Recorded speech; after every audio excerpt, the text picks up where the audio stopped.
Parker Brothers presents Eyewitness Newsreel Challenge, an exciting new VCR game. Hours of pure enjoyment. Test your powers of observation and memory as over 100 scenes of world history pass before your very eyes. Brother. Just get on with the game. How do you play this? I don't know. I thought Dad knew. I never said that. Is somebody going to tell us how to play? How to play. Are you ready to start? Yeah, I guess so. Where's that voice coming from? First, divide into 2 teams. You can play with as few as 2 people, 1 per team. Yeah, what about me? What about Harry? What do we do with Harry? Go for a walk. If there is an odd number of players, 1 team gets an extra. Having an extra player is not necessarily an advantage. We'll take Harry. Fine with us. Great. Give each player a pencil and a sheet from the notepad. Choose which team will ask questions first. Teams will alternate, going first for each round. We'll go first. Okay. Choose a player to operate the VCR machine, someone who knows how to work it. Let me. What do I do? Start the tape at the beginning of a film clip and stop it at the end. Gameplay is simple. Both teams watch the film clip simultaneously. While watching, try to glean as much information as possible from it. Go ahead and take notes. Anything you see or hear is fair game. Stop the tape at the end of the clip. Now huddle with your team and agree on 2 questions to ask the other team. Your questions must be based on what you actually saw or heard on the clip, not on any trivia you might personally know about the subject matter. Have one person write down the questions on his note sheet. As long as you're at it, make up 1 or 2 extra questions, just in case. Just in case what? Shh. Let the man talk. Whichever team has been picked to go first, goes first. Ask the other team your 2 questions, 1 at a time. The team being questioned is not allowed to refer to their notes. Okay, first question. How many horses were shown? You answer the questions as a team. 3. That's right. Lucky guess. I told you that was too easy. A correct answer lets you move your scoring peg ahead 1 space in the scoreboard. Second question. This'll get him. Name the 5 people mentioned in the clip. No multi-part questions. Yeah. Cheaters. Okay. Name the first person mentioned in the clip. Roy Rogers. Wrong. Tom Mix. If you ask a question the other team can't answer, then you get to move your peg ahead 1 space. The teams then switch roles, the questioners becoming the questionees, and vice versa. Huh? He means you get to ask your 2 questions. Oh, okay. One of our questions is the same as theirs. Do we get to make up a new one? Yes. Use one of the extra questions you made up just in case. How many cowboys were wearing hats? 3. No, only 2. Wait a minute. That's not right. If your team feels it has answered correctly when the other team decides it hasn't, your team may challenge. We challenge. Play the film clip again for verification. We're right. You're wrong. The team that is correct collects its point, plus an additional point for winning the challenge. When both sides have asked 2 questions, the round is over. Round 2 begins by showing another film clip. Play continues until one team's peg reaches the end of the scoreboard. That team wins. I figured that much. You can ask questions on anything verifiable by the tape. Action, clothing, backgrounds, words or numbers seen on screen, or any information given in the soundtrack. There are over 100 film clips. You can start anywhere you want to on the tape and don't have to play them in any particular order. Eyewitness is replayable forever. Sure. What if we seen other clips? Play them over. There are dozens of visual and audio details in each clip. Do you have to know the answer to the question you're asking? Yes. You can also play Eyewitness with 3 players or teams. The rules are the same. Make up 2 questions, but you're going to ask each team just 1 of them. That seems simple enough. Are you ready to play now? Wait a minute. If you have any more questions, refer to the rules sheet included in your game box. We have to read? Boy. Pay attention. Here comes the first clip. Hey, wait a minute. What's going on? We're shrinking. You can't do this to me. What's that on top of us? Just watch the clip. Okay.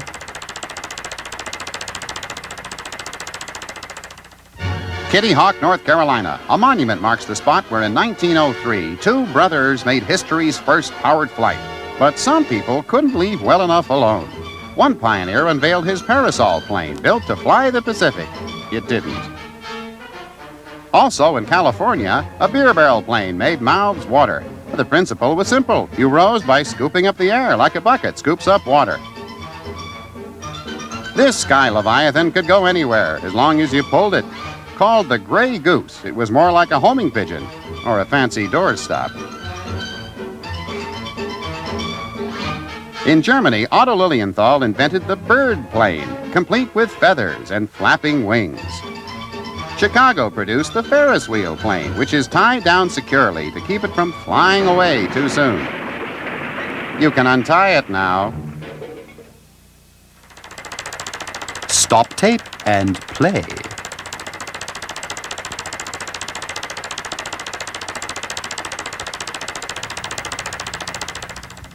Called the cradle of American industry, this laboratory was the workplace of Thomas Alva Edison, America's greatest inventing genius. Edison worked tirelessly for over 50 years, taking out 1,033 patents. A childhood accident left his hearing greatly impaired. Edison's first invention was a mechanical vote recorder in 1868.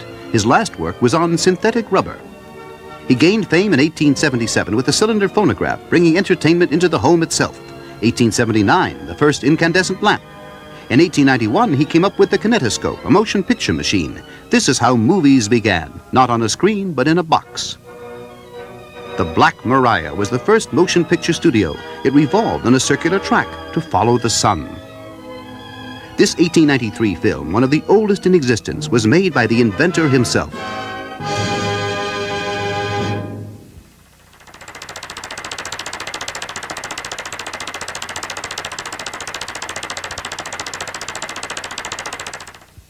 In hundreds of U.S. towns, a magic lantern lecture given by a traveling auto salesman heralded the end of the horse and the beginning of a new age.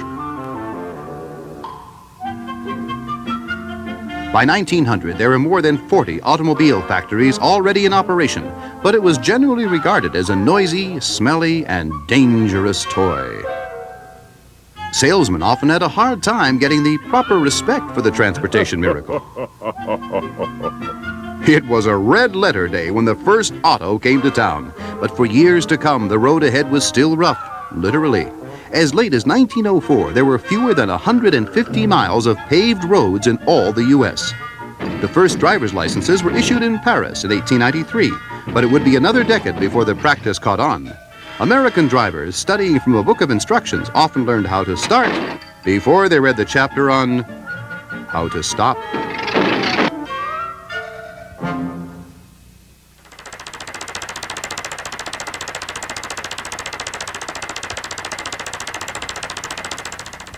In the early 20s, aeronauts strove to perfect a strange windmill on wheels called a helicopter. This French model never got as high as an elephant's eye, and yet the result was a new world's record. Designed for very short pilots, this version could make a grown man duck. Careful, men. Watch out for tricks. Detroit gave us the first umbrella helicopter. As light as lead and cast iron could make her, this merry-go-round was supposed to jump into the air. In France, this copter had a pair of oversized pinwheels, an aerial bucking bronco. Back to the drawing board. On the drawing board, they added a gas bag and pilot. She was dubbed the Flying Sausage, but the ground crew came up with a few other names. This is how they got airsick back in 1921.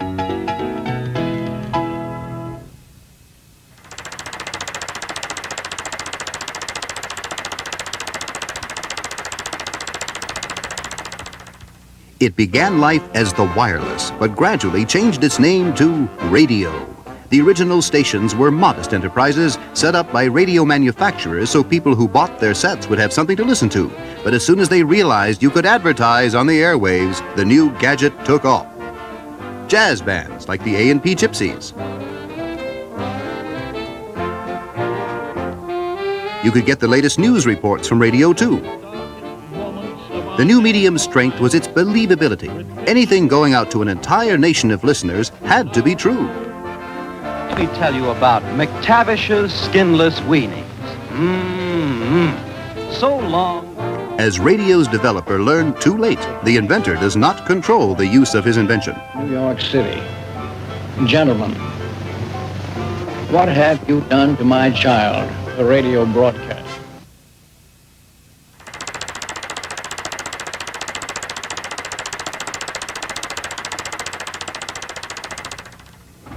The success of the Otto spurred inventors on to new achievements, like this locomotive car with smokestack and coal furnace, which all too quickly puffed its way into history. The French torpedo car was designed to go 6 miles a minute if it didn't by accident sail straight off to Mars. Probably no vehicle ever looked so fast and went so slow. One inventor attempted to solve the problem of streamlining with the backwards car. He didn't cut down on wind resistance, but boy, how he startled the other drivers. The most novel of auto inventions was England's Dynastair, which did away with the car entirely and just used the tire. What a position the blighter would be in if the thing has a blowout.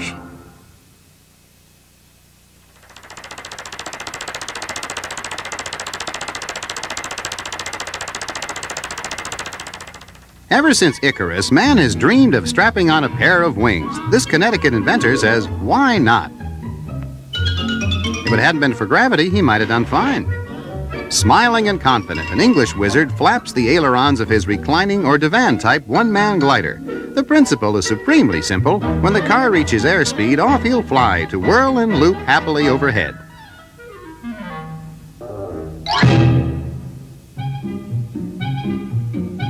Tough break, old bean. Can't have another go. This inventor learned from his predecessor's mistakes. His glider is made out of rubber. Mr. Solvan of France has invented an absolutely safe glider. Mr. Solvan is a cautious man who believes in safety first. Never try this without parental supervision.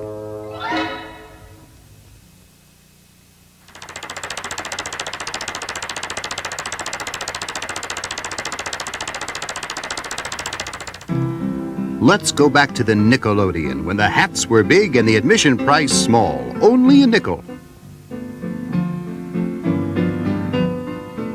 The program might have begun with news footage, such as the 1910 funeral of England's King Edward VII, or when President Taft and his successor, Wilson, rode to the 1913 inauguration. The feature might have starred 16-year-old Lillian Gish with Bobby Hannon and Lionel Barrymore as the father.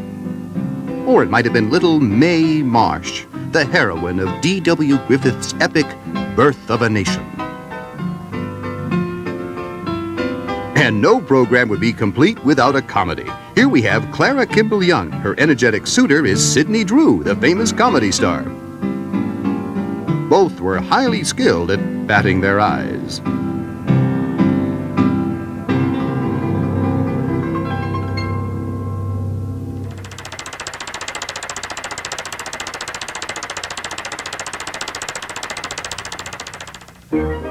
This is meant to be a typical day at Triangle Films, where starting in 1915, Mack Sennett and his crew produced 2 comedies a week for 2 years. Sennett plays himself. The bespectacled scenario writer is Vernon Dent. The only thing missing from this confusion is Sennett's trademark, the Keystone Cops. Of course, the scene is slightly exaggerated. Sennett didn't have an office, his reason being that he was too busy to ever sit down.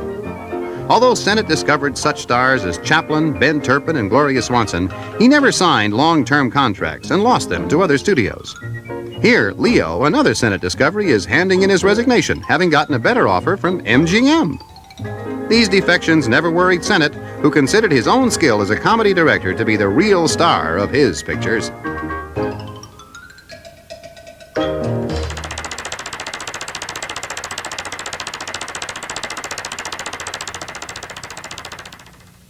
Thomas Harper Ince was one of the first motion picture giants. Ince is best remembered as the man who brought order out of the chaos of movie making. His studio resembled a small city as seen in this 1922 publicity film. Musicians set the right mood as Louise Glaum and James Kirkwood register pathos. 2 cameras are used so as not to lose any of the actor's spontaneous performance. The artist drawings are turned into blueprints, then into a miniature model to be compared against the finished set. Mornings are spent on the sound stage. Afternoons are spent on location. The result of all that work is brought to the negative developing room. Film is transferred from the developing racks to be dried on the revolving drums, and then checked to maintain the highest quality standards. The day comes to an end as Heinz himself views the rushes.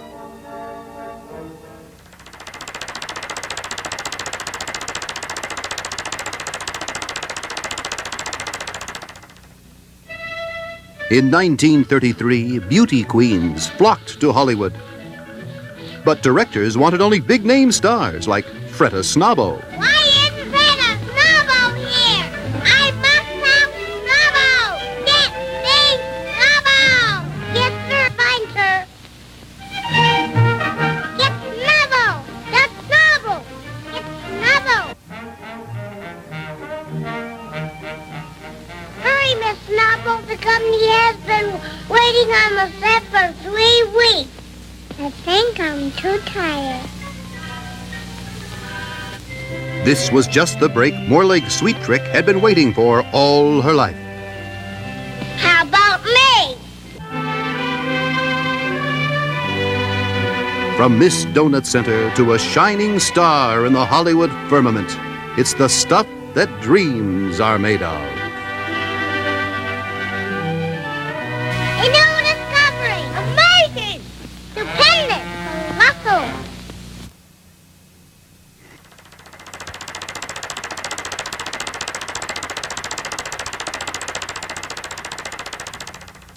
Swaggering into the Old West is none other than Harold Lloyd, playing the character he invented in 1917, The Boy. The Boy was a somewhat shy go-getter, as typified in Pathé's 1918 release, Two Gun Gussie. In this two-reeler, the boy trades his usual straw hat for a 10-gallon as he's determined to become a cowboy. The boy's been reading a book, How to Be Tough in 6 Easy Lessons. Lloyd is best remembered for his astonishing stunt work, such as hanging from the minute hand of a clock 40 stories above the street. But those feats formed only a small part of his total output. The boy was sometimes called the brash young man.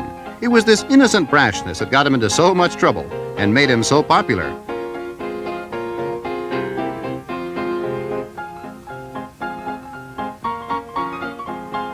Oh, well, I guess the big guy's hard of hearing. No harm done.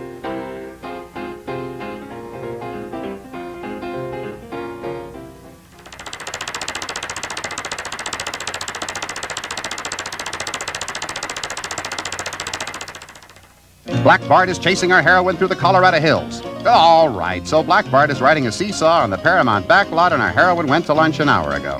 Movie makers love making movies about making movies. This one is a Max Sennett comedy made after he left Triangle Pictures in 1917 to work independently. Since Sennett could no longer use the Keystone name, he called them Max Sennett comedies, and the public continued to line up.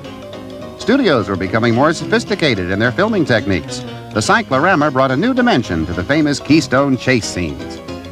You could reshoot a boat race as many times as you wanted and never move the camera, as long as the chimp's arms held out.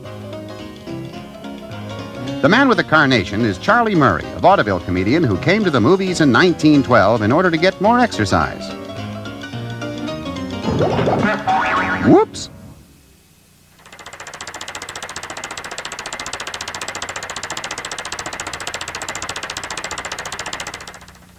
From 1914 to the end of the silent era, moviegoers delighted in the weekly serials. They became popular with Pearl White in The Perils of Pauline.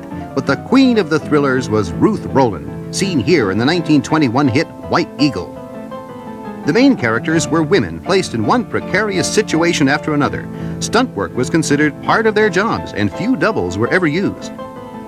This is Ruth Roland's 1919 serial The Tiger's Trail. Hindu tiger worshippers and crooked cowboys join forces and try for 15 episodes to cheat Ruth out of a gold mine. Pathé released Ruth's 1922 epic Timber Queen, one of the best examples of the mile-a-minute thrillers. This runaway boxcar was filmed on level ground with the camera tilted and undercranked. The Tarzan saving her life is her leading man, Bruce Gordon.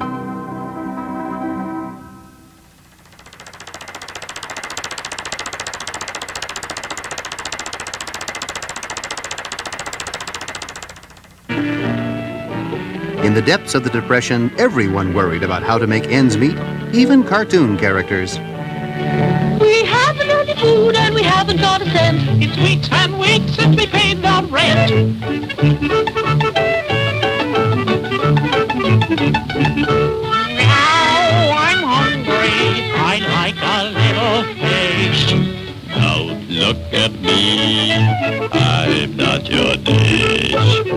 I once had some hay, but I ate it all up. I ain't been up to die since it was up. Everything's gone. What do we do now? I've got an idea. We'll sell the cow. He's got an idea. He'll sell the cow. Sell the cow. Sell the cow.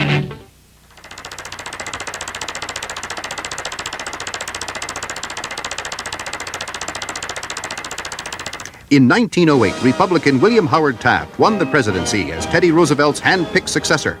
By 1912, Roosevelt had had enough of retirement, but Taft refused to step aside. Taft won the Republican nomination, forcing Roosevelt to form his own Bull Moose Party. The old Rough Rider was hit by an assassin's bullet, but recovered and went right on campaigning, the most colorful figure of his time.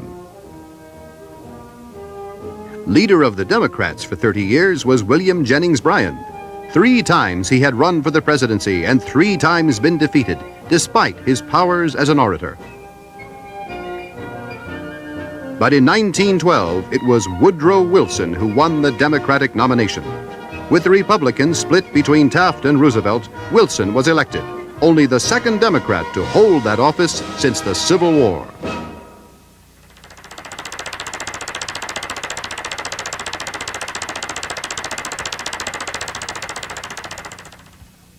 Warren Harding's death from ptomaine poisoning brought Calvin John Coolidge to the presidency. An all-American character born on the 4th of July, Coolidge was a man of frugal habits and dry wit.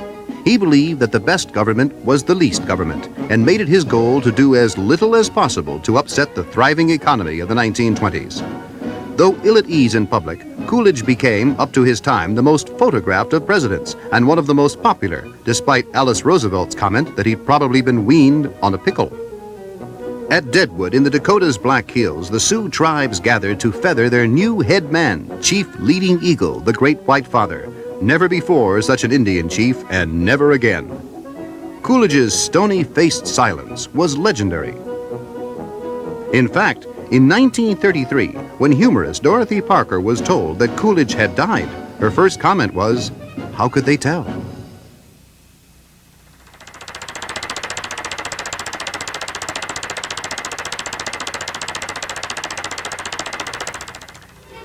In 1920, this was Edward, Prince of Wales, heir to Britain's throne and one of the world's most handsome bachelors.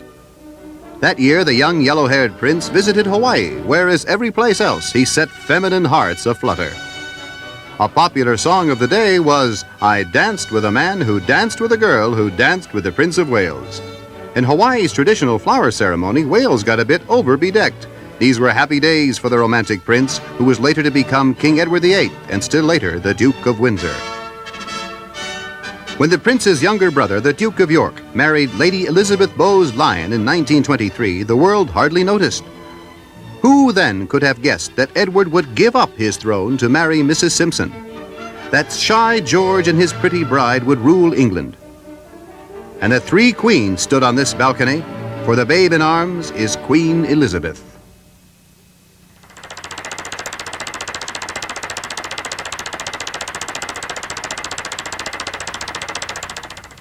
In the summer of '36, the Democrats assembled in Philadelphia to hear Alvin Barkley keynote the convention that nominated Franklin Delano Roosevelt for his second term. Secretary of State Cordell Hull was among the delegates who quickly got to the business at hand. Mr. Roosevelt was nominated by acclamation as his son James looked on. But the convention was not without its Donnybrooks, as die-hard Al Smith followers came to blows over what they termed the steamroller nomination.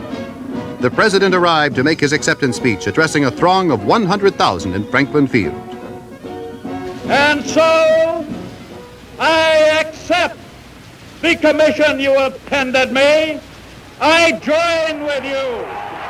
Roosevelt was to make 2 more such speeches, accepting the Democratic nomination in both 1940 and '44.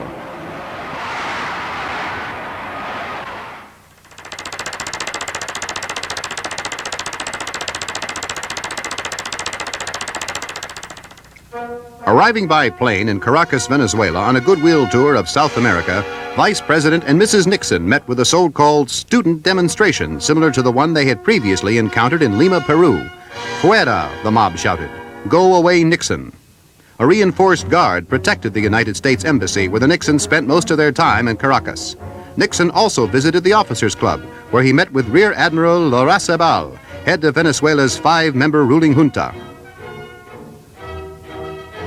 Arriving in Washington, D.C., the Nixons were met by President Eisenhower, who created a precedent by making this special gesture. An estimated 100,000 persons cheered the Nixons on their way to the White House, a worthy tribute to the courage and integrity of our Vice President and his wife.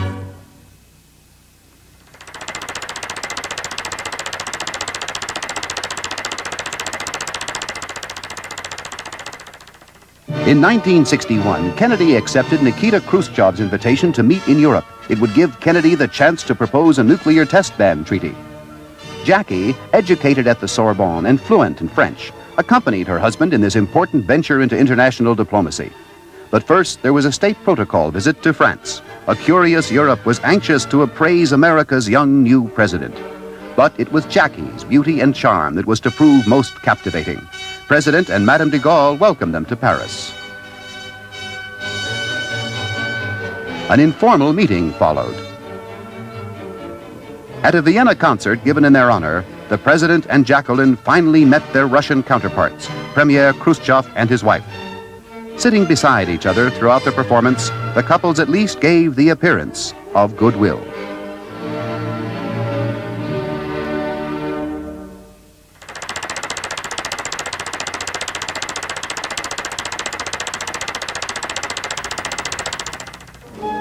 (1964) saw the passage of the Civil Rights Act, prohibiting discrimination in voting rights, jobs, and housing.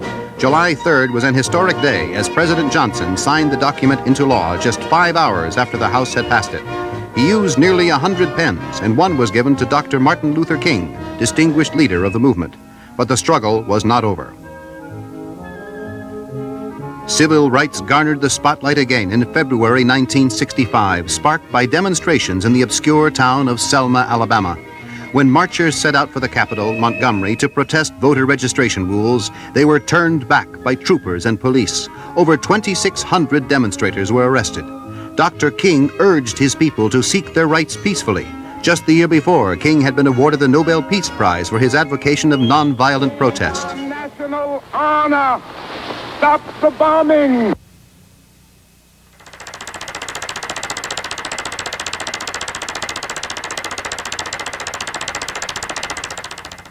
Under ordinary circumstances, the zoo is a bedlam. But word hasn't been invented to describe what it's like on Kitty's Day. This is when the kids get to meet the animals. A rest area is what everybody's going to need by the time this meeting's over.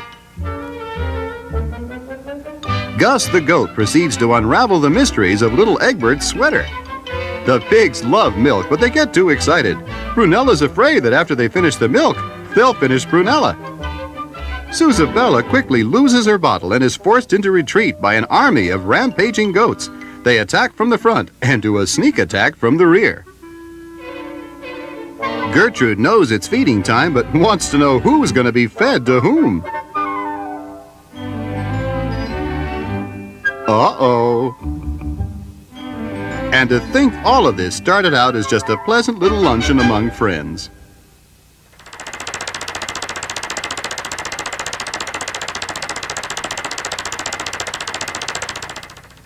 Almost from birth, bears seem like natural performers. Oswald likes his milk straight from the keg. On matters of drinking, Melvin takes a firm stand. As for the free lunch, it's still the custom in Beartown, and the service is better than ever. When these big guys aren't holding their feet, they're consuming about 10 pounds of horse meat, fish, apples, and carrots. This is Mrs. Goldenrod and the 3 baby bears, Frisky, Pesky, and Tagalong. Tagalong still has a little growing to do. When he stops, he'll stand up at nearly 8 feet and weigh 900 pounds. The Goldenrod family are grizzly or brown bears. The guys that were holding their feet are called black bears, even though some of them were brown. The people who name animal groups like to confuse you. Mama to the rescue.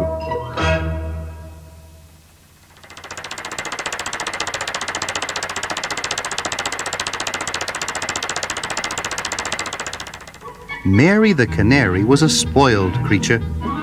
One day, as she was cycling in Central Park, her eye peeled for the odd worm. She ran right into Freddie the Finch. It was love at first sight. The romance flourished during a winter weekend in the Poconos. That summer, Freddie and Mary went for a moonlit canoe ride. Will Freddie pop the question? Will Mary the canary marry? Tune in tomorrow for another exciting episode. A magnifying glass reveals the wonderful world of fleas, where everything is so small that an entire troop of circus stars can fit in the palm of your hand. Let's take a closer look. Uh-oh, a traffic jam.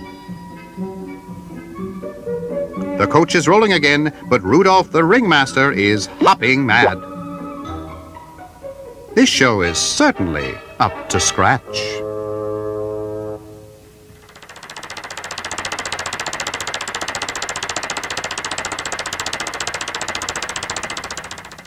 There's nothing a child loves more than a cute, furry animal. America's toy makers know this and spare no expense in providing the kiddies with the most lovable animal toys ever made.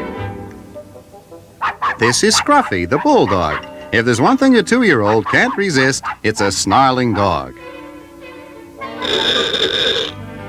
One look at Lenny the lion, and Mariana throws away her doll. Lenny's a real sweetheart, as long as he's kept well fed. Horace the friendly frog has little Tommy jumping for joy. As for Allie the gator, well, who could resist? After a rough day testing toys, a guy works up quite an appetite. Set him up, Joe, and don't spare the cream. Gee willikins.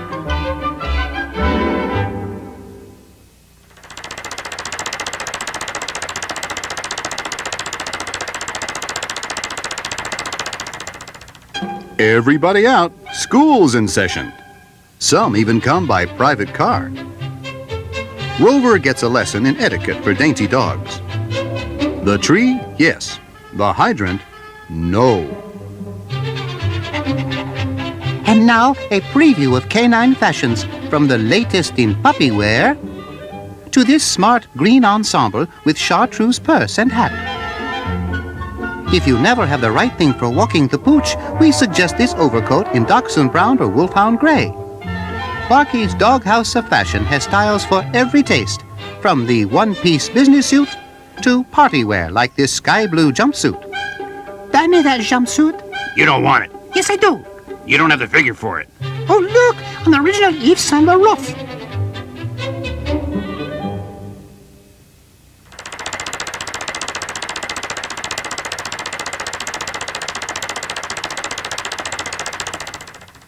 Of the population of the United States, some 35 million, 1/4 of the nation, are children.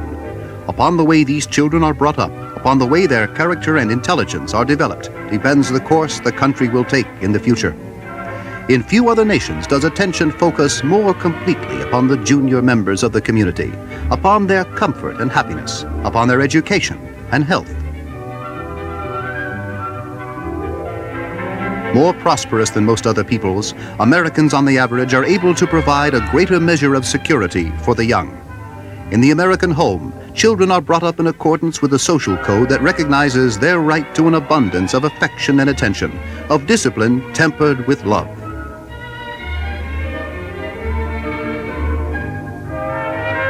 Our children are indeed our future.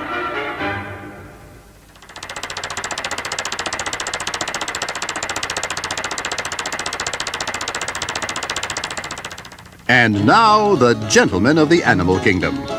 In this battle for the fur weight championship, canvasback Schmaltz discovered he should have stood in bed.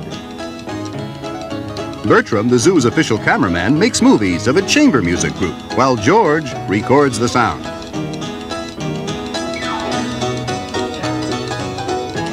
Watch out, here come the Sunday drivers. Chester and Vicky have a slow but cozy transport system, while Jessica relies on the tried and true. Here's the bedpost special. Forget the pedaling, let's go motorize. Oh well. No form of transportation beats the good old-fashioned pony. They might not be going anywhere, but they're having one heck of a time getting there.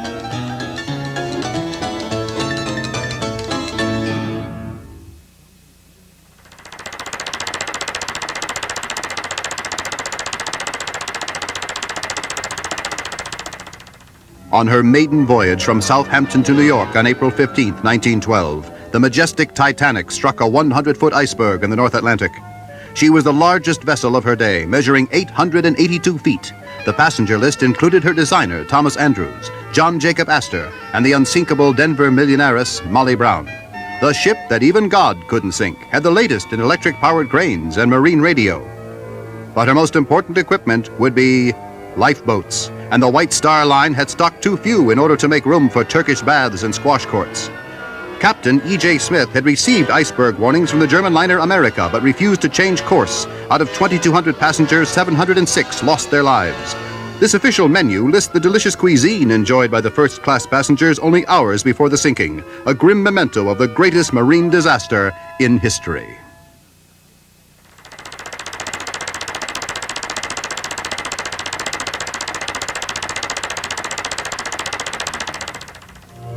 On the foggy morning of July 28, 1945, an Army airplane got lost in the skies over Manhattan. At 9:45 a.m., the people in the streets below frantically ran for cover. Flaming, gasoline-soaked rubble showered down on them. The B-25 bomber, carrying a pilot and 2 passengers, had embedded itself between the 78th and 79th floors of the tallest structure in the world, the Empire State Building. Fortunately, it was a Saturday, and only about 1/10 of the skyscraper's occupants were present. Still, the results were tragic. All 3 of the bomber personnel were killed, along with 10 victims accounted for in the building. 26 others were seriously injured, and hundreds of people in the near vicinity received assorted minor injuries, not to mention the fright of their lives.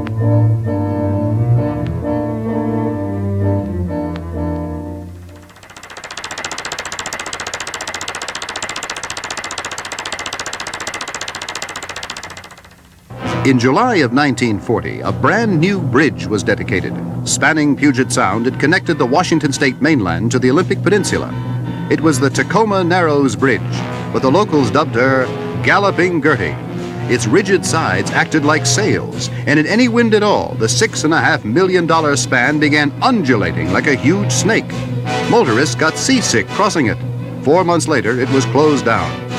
On the morning of November 7th, the professor of engineering went out into a 42-mile-an-hour gale to film Gertie's behavior. At 11:08, Gertie galloped for the last time. Several suspenders ripped free, and the bridge tumbled into the Sound 190 feet below. Ideas about suspension bridges were radically revised. The Tacoma Bridge was rebuilt in 1950, and it still stands today.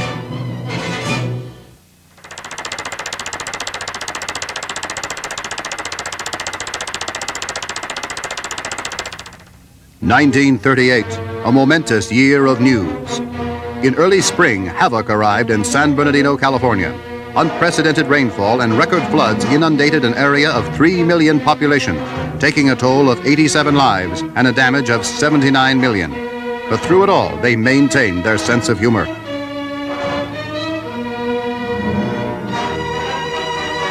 On September 21st, nature again rebelled. A West Indian hurricane ravaged the Atlantic coastline. Nearly 600 lives were lost. The New England states were the hardest hit. 14,000 buildings were destroyed and 2,800 boats sunk. It was the great New England hurricane with winds that approached 190 miles an hour. Rescuers left no stone unturned as thousands were rendered homeless by the Northeast's worst tropical storm.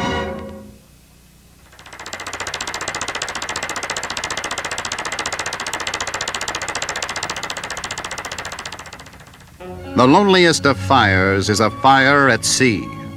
This is the luxury liner Morro Castle burning off the New Jersey coast on September 8, 1934. Passengers can be seen in the water around the doomed ship. Thousands rush to the boardwalk at Asbury Park to watch and help as survivors make the long swim and are pulled from the surf. 137 died. The still smoldering hulk is beached and for a brief time becomes a grisly tourist attraction. This was the pride of France on her maiden voyage in 1935, the fabulous liner Normandy. At a cost of 60 million depression dollars, it was acclaimed the most beautiful ship ever built.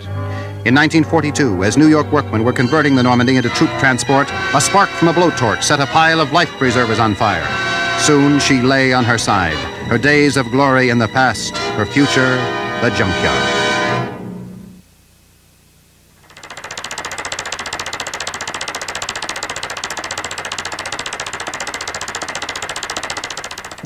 The German airship the Hindenburg was 3.5 days out of Frankfurt when it approached the U.S. Naval Air Station at Lakehurst, New Jersey.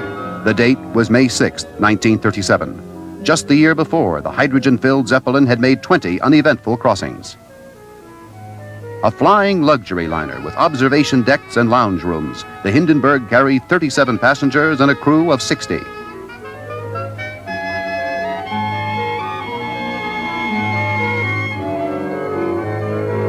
They waited patiently for the strong headwinds to die down. The saltwater ballast was released and the ground crew began to moor the giant ship. A Paramount Newsreel camera recorded what happens next. 36 people were burned alive, while a miraculous 61 survived. It took only 34 seconds to burn completely. The official investigation blamed the disaster on St. Elmo's fire, a natural electrical phenomenon.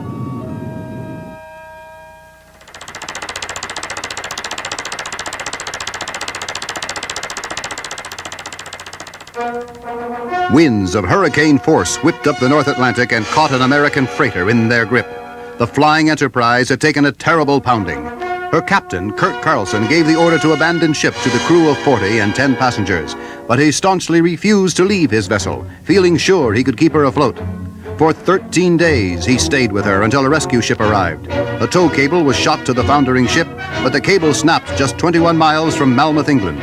Carlson leaps to safety moments before the flying Enterprise makes its final plunge to the ocean's bottom. But the world applauds this Captain Courageous.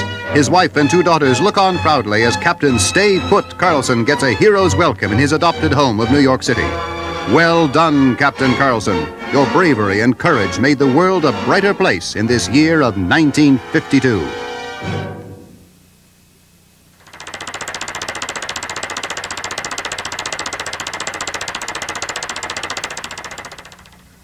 The year in sports. Lawson Little, returning national amateur champion, tries to repeat his winning performance. Little, also the holder of the British amateur crown, goes on to climax the longest winning streak in the then history of golf by edging out the competition.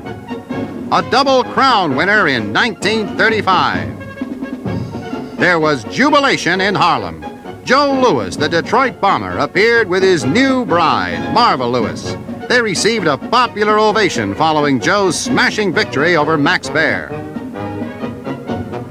Speed King Sir Malcolm Campbell and his famous Bluebird on the sands at Daytona Beach.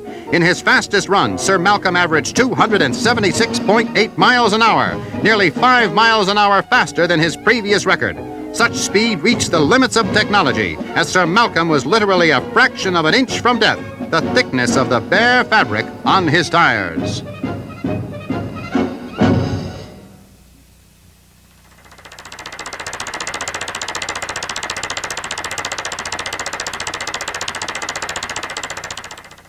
In 1919, a young pitcher for the Red Sox hit 29 home runs. By 1920, he was working for the Yankees, who switched him to the outfield, and the legend of Babe Ruth began. The Bambino had a talent for walloping four-backers. His 60 homers in 1927 broke the record he himself had set in 1921. He was the most colorful and beloved of all sports heroes. President Harding hailed the Sultan of Swat, as did kings and commoners. But he remained a big friendly kid. As prize fighter or football player, the king of clout was always good for a chuckle, a happy-go-lucky symbol of a happy-go-lucky age. Above all, he was the idol of the youngsters who saw in this orphan the culmination of all their sandlot dreams. Babe Ruth was not only Mr. Baseball, he was Mr. Athlete, Mr. Golden Twenties, Mr. America, the king of sports when sports were king.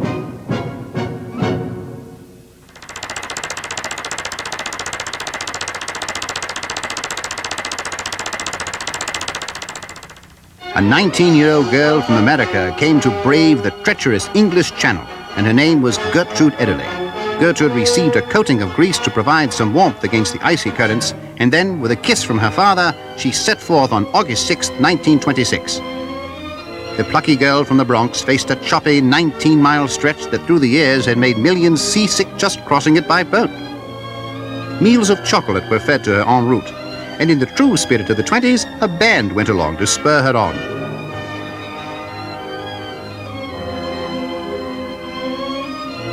Now, in the center of the channel, great waves threatened to dash her against the boat, a taste of the heavy going between Cape Grisnez, France, and Dover, England, that only 5 men and no woman had ever conquered. But Gertrude Ederle made it, and she made it in 14 hours, 34 minutes, 2 hours less than any man.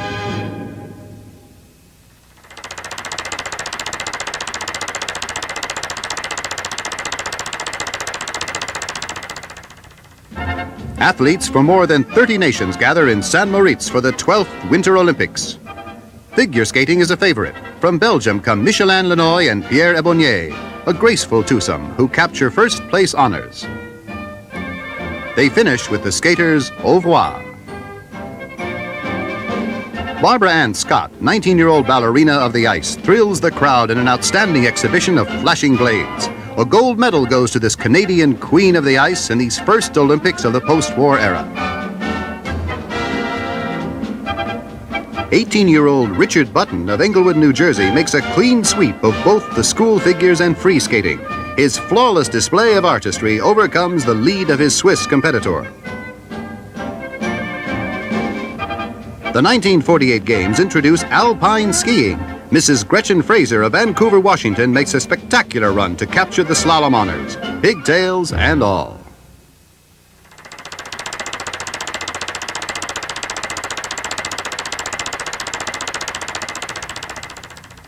In the world of college football, Notre Dame's Newt Rockne stands alone.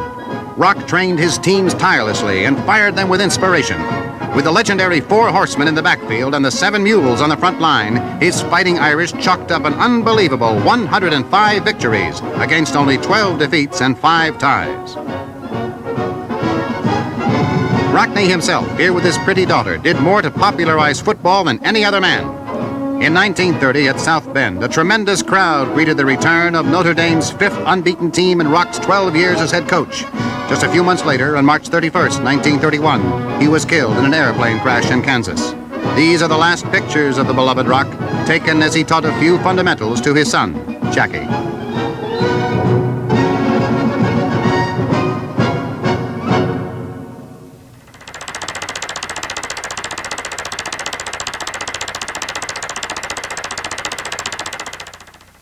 In 1919, a tough young man challenged the champ, Jess Willard, in what most thought would be an easy title defense. Although 5 inches shorter and 60 pounds lighter, Jack Dempsey demolished Willard to win the heavyweight championship of the world. A tremendous mob jams Jersey City. It was the Dempsey-Carpentier fight, July 2nd, 1921, history's first $1 million gate. Nicknamed the Orchid Kid, Georges Carpentier was enormously popular. 80,000 watched as Dempsey knocked him out in 4 rounds. Dempsey fought a total of 148 bouts, winning 108 of them by knockouts. But the Mauler from Manassas, Colorado, was as gentle outside the ring as he was brutal within. We're witnessing one of the champion's worst beatings. Jack Dempsey, one of boxing's legendary greats.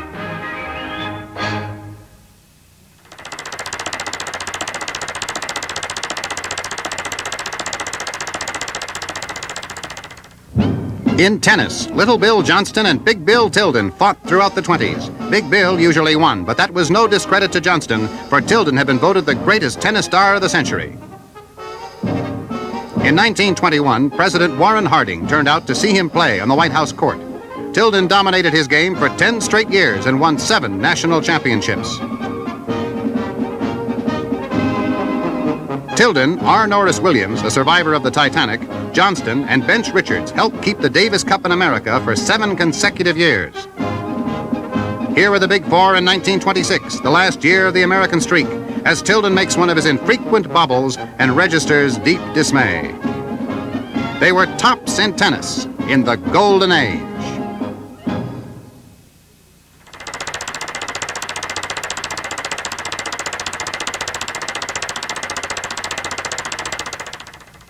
Crowds gathered in front of the Capitol, some pleading for peace, but most urging the president to action. Inside the White House, Woodrow Wilson conferred with his advisors. Only the year before, Wilson had won re-election with the slogan, "He kept us out of war."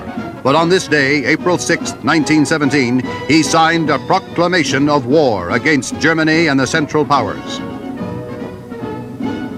The news was flashed over wireless transmitter. Headlines told Americans the story, for the modern radio was still years in the future. The sinking of our ships by German U-boats would not go unanswered. Everywhere there was cheering and the waving of flags. But before the end of the next year, 2 million Yanks would cross the Atlantic and 116,000 would die in the bloodiest fighting the world had ever seen.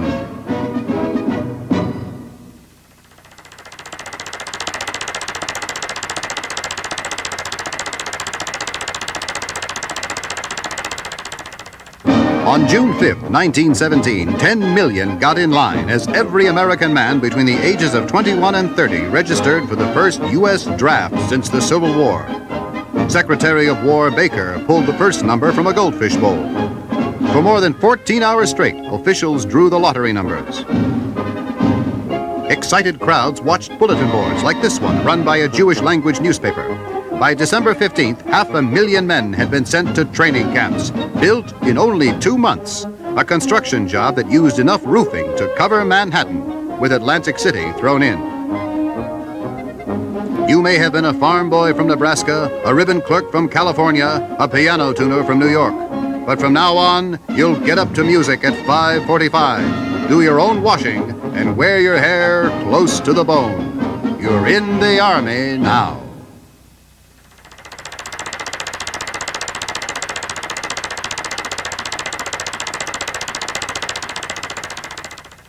Who's that? Quiet, children, it's not King Kong. It's Mr. Ape, symbol of the monkey trial that rocked the hot and dusty town of Dayton, Tennessee in July 1925 and set the nation on its ear. A circus atmosphere prevailed as a local biology teacher was hauled into court for teaching Darwin's theory of evolution that man and monkeys had common ancestors. The defendant's name was John T. Scopes. To Dayton to conduct the prosecution came he of the silver tongue, William Jennings Bryan, 3 times a presidential candidate. Opposing Bryan before Judge John Ralston was America's most dazzling criminal lawyer, Clarence Darrow. Scopes was found guilty, but Bryan, though victorious, was shattered by Darrow's relentless cross-examination. A popular song summed up the results. They can't make a monkey out of me.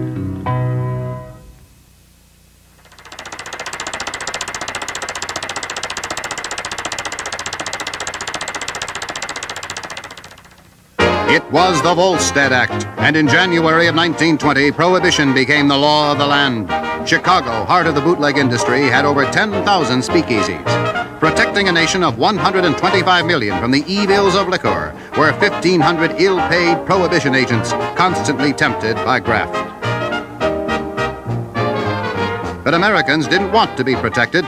Say, Joe sent me, and the doors opened to a fun-filled world tinged with danger and poisonous booze. Prior to the 18th Amendment, taverns were a man's domain, but the speakeasy made everyone equal.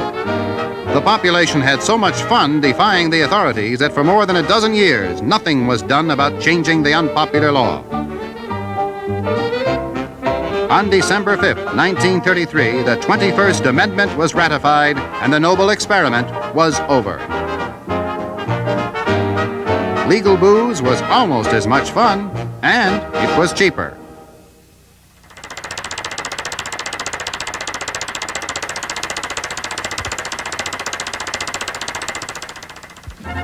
Driving his own car, President Franklin D. Roosevelt motored from the Little White House in Warm Springs, Georgia, to the Pine Valley Resettlement Project. It was a pilot community to reclaim barren land and to better the lives of underprivileged dirt farmers. Your government, and I say to you, you cannot borrow your way out of debt, but you can invest your way into a sounder future.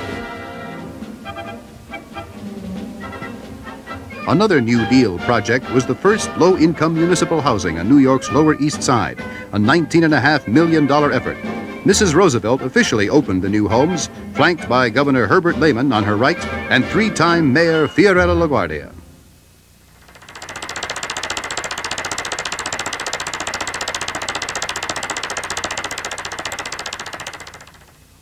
On the home front, civil defense was the watchword as seen in these instructions by New York's Mayor LaGuardia. Every man, woman, and child must know what to do and when to do it in the event of an attack by a foreign enemy. Windows were painted over and blackout curtains were installed. Air raid drills became part of American life. Civil defense wardens cleared the streets and made sure all visible lights were extinguished. Everywhere they went, World War II civilians were asked to lend money to the government. They came through with $130 billion. Each one of the 7 war loan drives reached far beyond its projected goal. War bonds were an investment in America's future.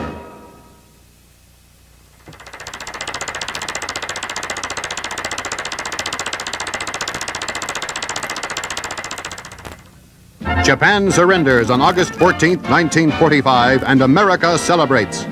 But over 16 million men and women have taken part in the Second World War, and bringing them home would be the largest troop movement in world history. It cost the nation about $200 to bring a soldier back from Okinawa, about $100 from Europe. America's railroads are mobilized to return them to the hundreds of military centers. The job of transport began in April with VE Day and will continue well into 1946. At Army, Navy, Marine, and Coast Guard separation centers throughout the country, an accelerated program is daily returning thousands of veterans to civilian life. The honorably discharged are given their mustering out pay, a total of more than $3 billion. But our obligations do not end there. Government offices are set up to aid the veteran in every aspect of his return to civilian life. America's thanks for a job well done.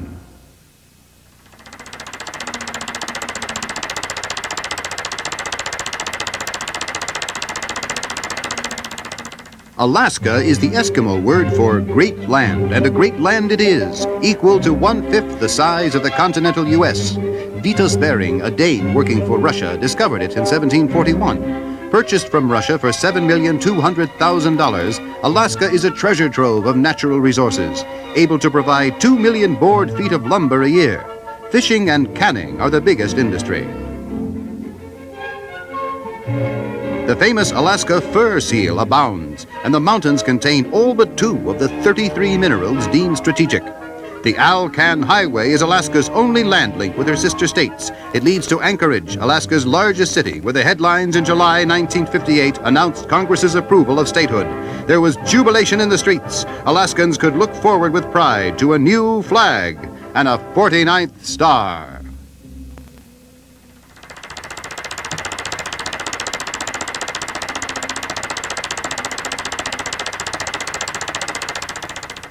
While nearly 5 million men mobilized for war, America's women went to work. New York got female cops. In Chicago, women letter carriers.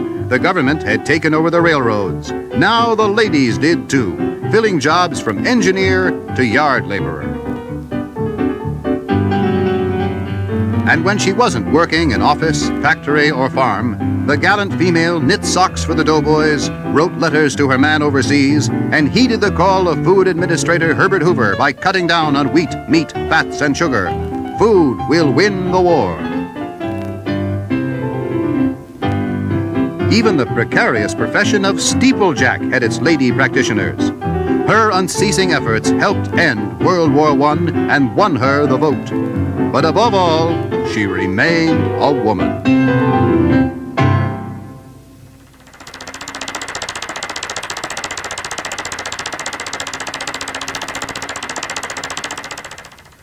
The 1910s were filled with determined ladies, and the most determined were the parading, crusading, never-say-die suffragettes. Their motto, votes for women. Their greatest weapon, an unquenchable zeal. Former President Teddy Roosevelt, no small admirer of courage and spirit, was a staunch friend who encouraged them from the porch of his home in Oyster Bay, New York. The insufferable suffragettes, as their opponents called them, capped their exploits by picketing the White House itself. A riot developed, and soon the paddy wagon arrived to pack the pickets off to prison. To their burden of ridicule and hostility was added time in jail. It only spurred them on. Upon release, they proudly donned their prison garb and toured the country, their banner proclaiming, "Resistance to tyranny is obedience to God."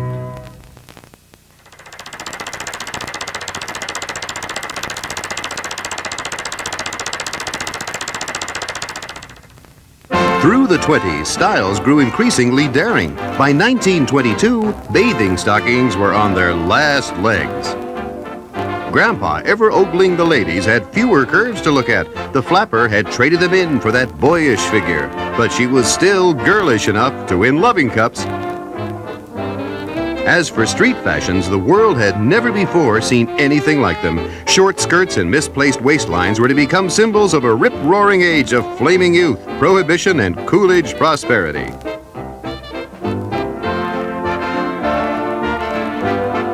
Posed on a Philadelphia roof, this contest winner shows her boyish bob.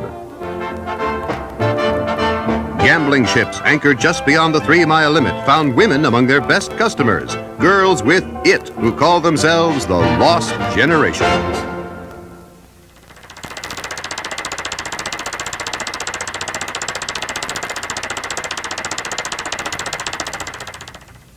During the turbulent 30s, bathing suits dwindled with the national income, while hemlines tumbled down with the stock market. Like many another fad of the temporary 20s, exposed knees became just a memory. Princess Eugenie hats were pulled down over one eye. Big veils had a big vogue. Some girls cut their hair short, and some piled it up high. Mrs. Franklin Roosevelt, the first lady of the land, traveled everywhere and became an important part of the American scene. In the Atlantic City of 1935, we see the Miss America beauty pageant, and everyone can draw his own conclusion whether styles and beauty have changed over the decades. The winner, Henrietta Lever, a $1 million beauty from a McKeesport, Pennsylvania 5 and 10 cent store. Honest.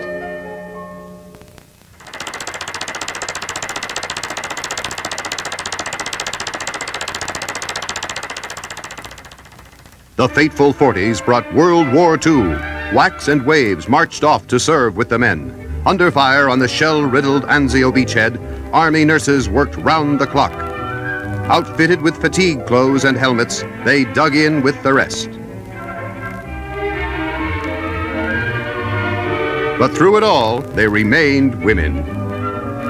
In war plants, on endless assembly lines, the ladies fought the battle of production. And, like their mothers before them in World War I, they went to work on the railroads.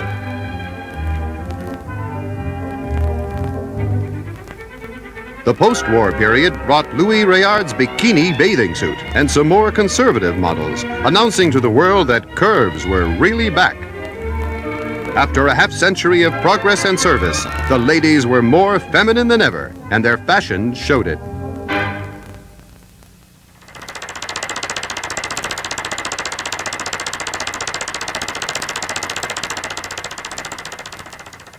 The world of professional sports made way for the ladies. From Florida to Oregon, female baseball leagues packed them in. Women invaded the bone-jarring world of football. This San Francisco team proved they could be just as tough as the men. When Millie Burke originated professional wrestling for women, who could have foreseen the furor? But the biggest attraction was the roller derby. The ladies were governed by the same rough and tumble rules as the men. Later, television would come along and show the action up close, making this organized mayhem a $1 million sports bonanza. The women of 1910 would look at amazement at their great-granddaughters of today. Watch out for her uppercut. Whoops!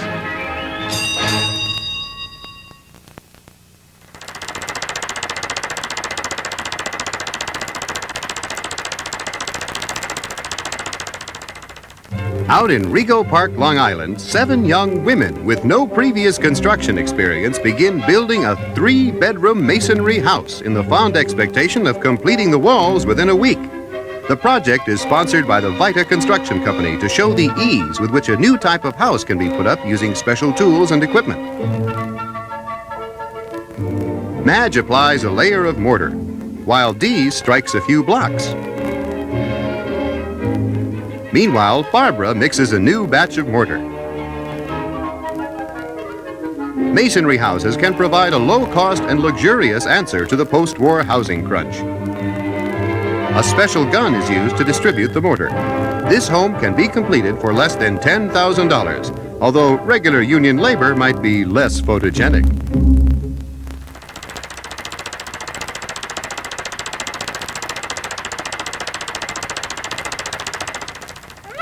Get a horse, they cried, and they meant it. At the turn of the century, the growing feud between horse owners and car owners often erupted in match races. Automobiles were primitive but improving. Charles Duryea came up with the carburetor. Charles Kettering perfected the self-starter.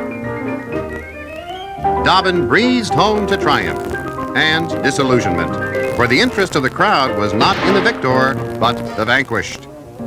Within 3 decades, the horse, man's chief means of transportation for centuries, was to vanish almost entirely from the nation's thoroughfares. A wondrous change was sweeping over Main Street. By 1903, production of cars had reached a stupendous 9,000 a year. Begoggled drivers passed in polished metal splendor. There were still some hitches, though, and most of the hitches were attached to horses.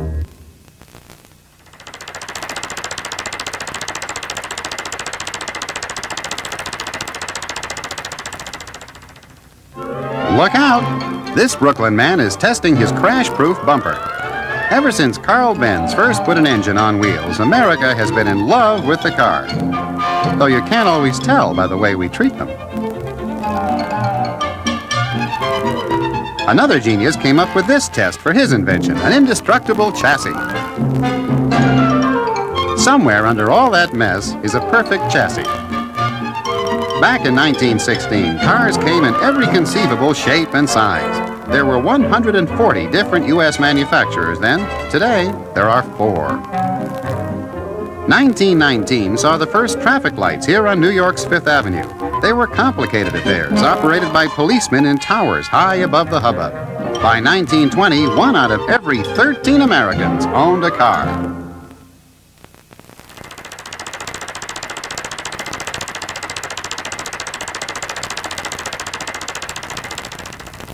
With the increase in motor vehicles, garage owners have difficulty finding skilled and trustworthy employees. An auto mechanic must be able to do all engine work, such as repairing the camshaft or grinding valves.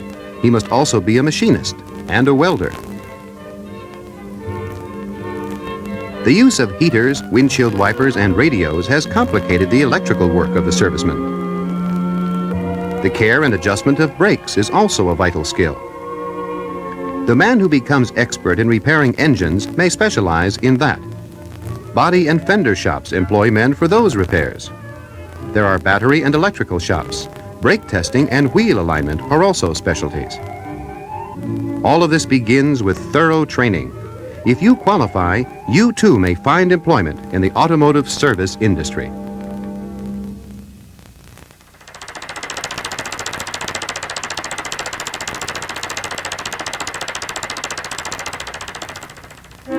This is Bill Bowers. He's new here.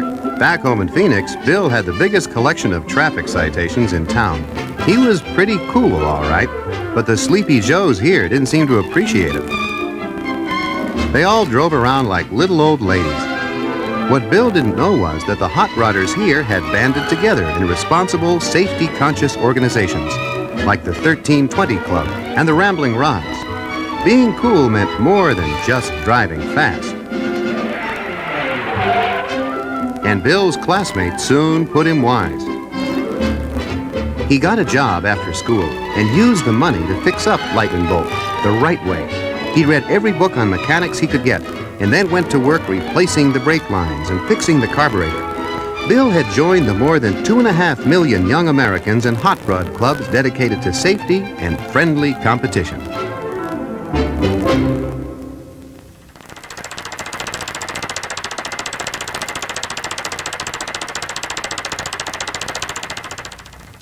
At New York's Idlewild Airport, a sleek little bundle from Britain creates a brief whirl of excitement.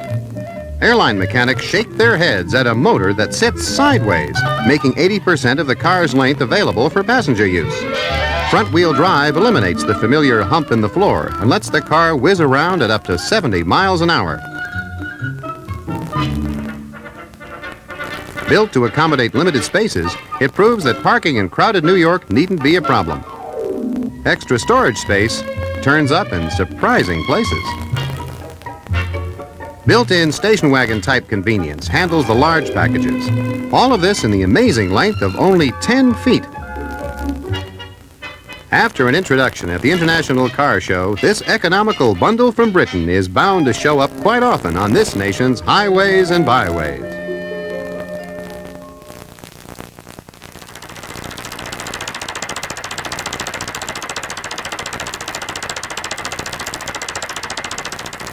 Like the excitement backstage at a Broadway opening, the 1961 Motorama props are brought together for a nationwide tour.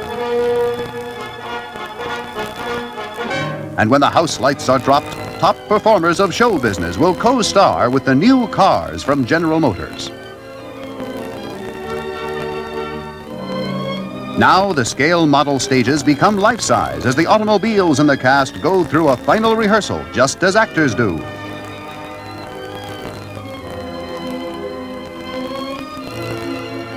Workmen dress up the exhibits, too, for the roadshow, and there's a dress rehearsal in the family's favorite room.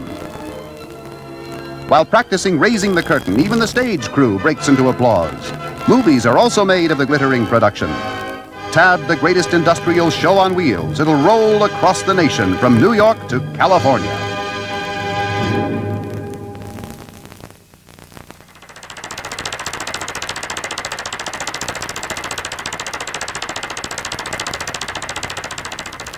You are looking at a modern wonder, the Presto Park Mechanical Garage. Requiring a single attendant and taking the ground space of only 4 cars, the Presto Park can accommodate 12, all of them instantly accessible. Need to park your Valiant? Drive right in. This is an inexpensive alternative to other mechanical parkers. The Speed Park system costs as much as $2,800 per stall. Presto Park is much less and is movable. Mrs. Morgan returns. Before she can even find her ticket, her Dodge will be out of its slot. Harry stands by patiently. Even though Presto did the parking for them, shopping is still a big chore.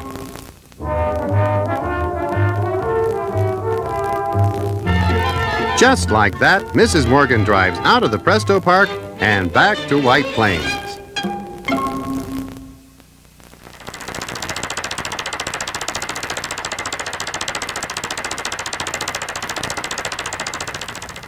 American fashions were inspired by the new 1961 cars. Beside this cream-colored wagon is the family, decked out in woolens. Plaids predominate in these 2 colorful outfits, which accent the styling of the Olds F-85. Her gathered skirt is an American Indian print. His 3-button sports jacket is a large shadow plaid. The mottled green of this gown is matched by the polyester fabric top, or polka dots to match a cocktail dress. Change your car as often as your clothes. What better way to show off the latest in fashion than in a convertible? You don't have to wear a crown to feel like a queen. This Ivory Olds 98 could make anyone feel like royalty.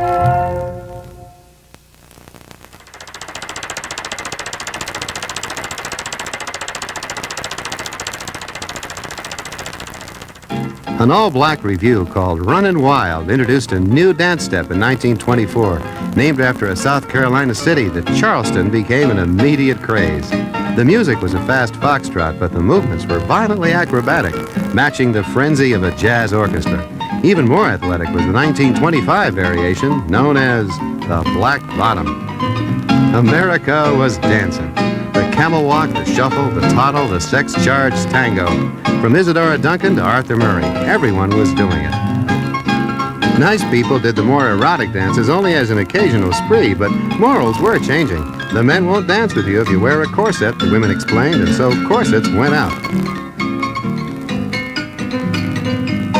An editorial in Cincinnati's Catholic Telegraph went on the attack.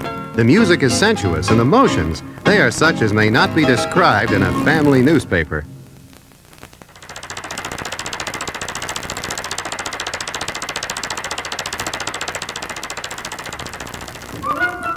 Don't try this at home. To participate in the dangerous sport of tumble drying, you need a college degree, and it might be helpful if your pilot light was out. The boys at Alpha Theta Omega are engaging in a little friendly competition and doing their laundry at the same time.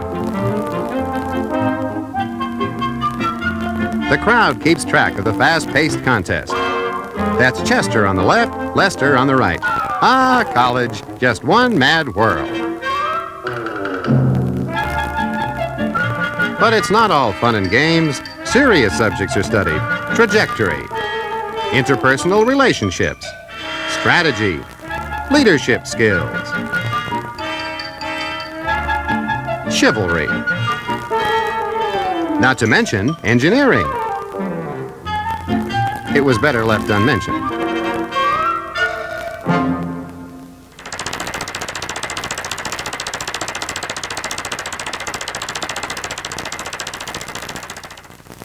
This man is an expert with a Filipino jungle weapon. We call it the yo-yo. Donald Duncan of Chicago began selling these deadly objects to American youngsters in 1926, and the mayhem hasn't ceased. The world's largest yo-yo weighed 256 pounds and was launched from a crane in San Francisco. That's some yo-yo. If you have to set a world's record in something, why not the hula hoop? A man in London whirled 81 hoops at the same time, while a 12-year-old girl from Anderson, California, set a marathon hula record of 60 hours.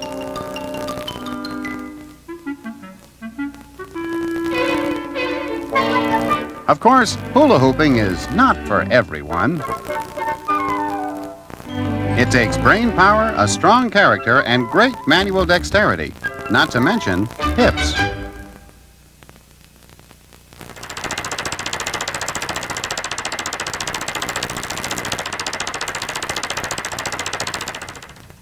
In 1934, Union Pacific streamlined their locomotives. A year later, everything was being streamlined, as this Hollywood exhibition shows.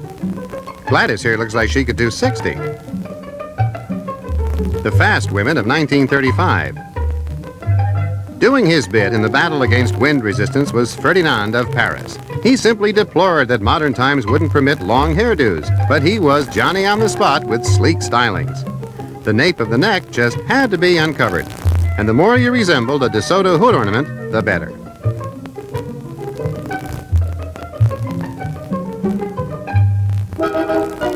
In 1936, a fur fashion show was held in front of Prometheus at the new and glamorous Rockefeller Center. Everything from ermine to raccoon coats for men. That's what 6th Avenue was saying. Take your streamlined look and wrap it in fur.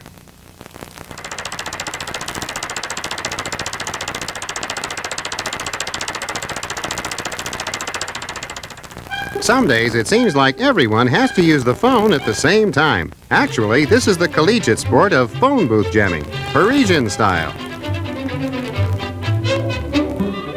A bundle of worthwhile American pursuits crossed the Atlantic in the late 50s. Soon, from Oxford to the Sorbonne, students were studying advanced subjects like jammed room dancing and seeing how many people can squeeze onto 8 chairs. This one is a new French record. 30 people stuffed into a 4-passenger Citroën.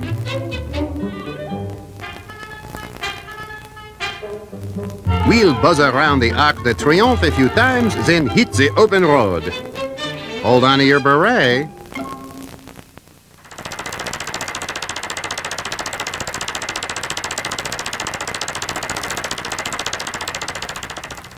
Dance marathons start out as a lot of fun. A week or so later, the enthusiasm dies down. Marathon dancing had its heyday in the early Depression. For just a small fee, you could dance forever. In fact, that was your goal. This New York contest was a walk in the park compared to what happened at the Mary Garden Ballroom in Chicago. Mike Ridolph and Edith Boudreau danced for 215 days, from August of 1930 to April 1931, and finally shared a grand prize of $2,000. The dancers always received the best medical attention.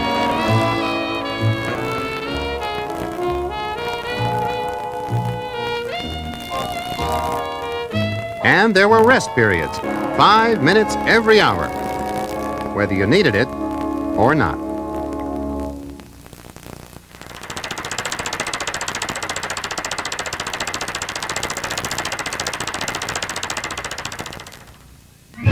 College teaches you a lot of things, like how to take care of your piano. Actually, these New Jersey students have enrolled in a course, how to fit an upright piano through an 8-inch hole. It may look like a snap, but later in the semester they'll have to put it back together again. Notice how carefully they dismantle and number each piece. That's for easy reassembly later on.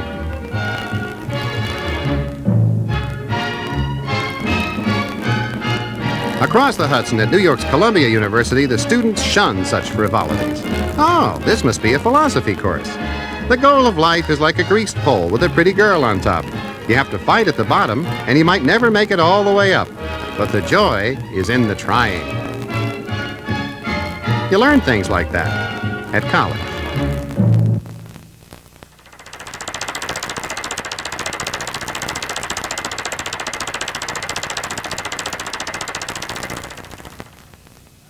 The story of rocket power dates back to the first rocket plane, a landmark in aviation history. An asbestos-clad scientist lights the fuse and then runs for cover. No one fully realized the power about to be unleashed. Estimates are that a full-scale model might have traveled another 20 feet. This dynamite backpack enjoyed a brief period of popularity in Toledo, Ohio, about 2 minutes. The inventor's theory was that every man could be his own rocket ship or fireworks display. Sam, you made the pants too hot. Whoa! Science really marched forward with Germany's rocket car. The first model ran on a track. One small problem. Smoke! An improved rocket was unveiled. And this time...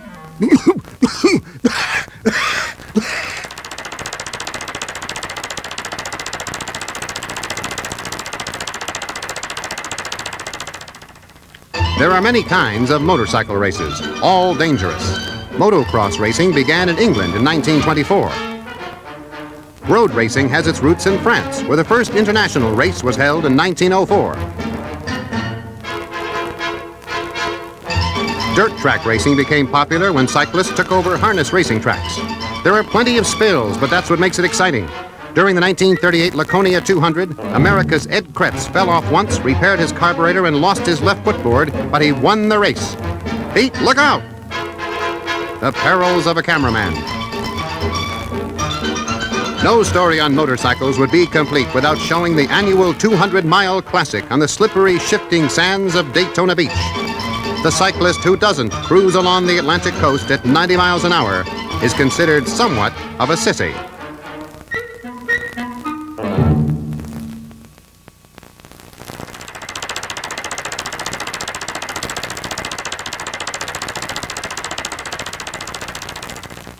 Experts say it dates back 3,000 years. It is called the Sport of Kings, but you don't have to be royalty to enjoy horse racing. It's the most popular spectator sport in America. The period between World War I and the Depression was racing's golden age. And if this golden age had a golden horse, it had to be Big Red, the legendary Man o' War. In 1920, Man o' War as a 3-year-old met Sir Barton, his closest rival. Sir Barton had won the Triple Crown the season before, but you'd think his usual job was pulling an ice wagon from the way Man o' War finished, all by himself. Big Red raced for only 2 years, went to the post only 21 times, and never won the Triple Crown. But he so outshone his competition that he's generally regarded as the greatest thoroughbred of all time. In his last year, Man o' War broke a record in 8 of his 11 races. Due to a bad start, he lost the Sanford Stakes in 1919, but that was the only time.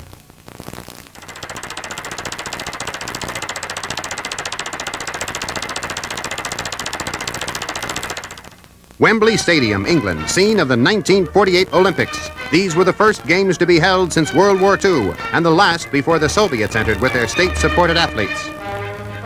In the pole vault, America's Win Smith soared to a first-place medal. Another gold medal for the U.S., Willie Steele in the broad jump. In the grueling 800 meters, America's Mal Whitfield opened up and burned his way into the lead. Here's the blistering 100 meters. Harrison Dillard of the U.S., a picture of powerful grace. Dillard breaks over the finish line and bursts into wild jubilation. America's men would win 11 of the 24 track and field events in these last truly amateur Olympic Games.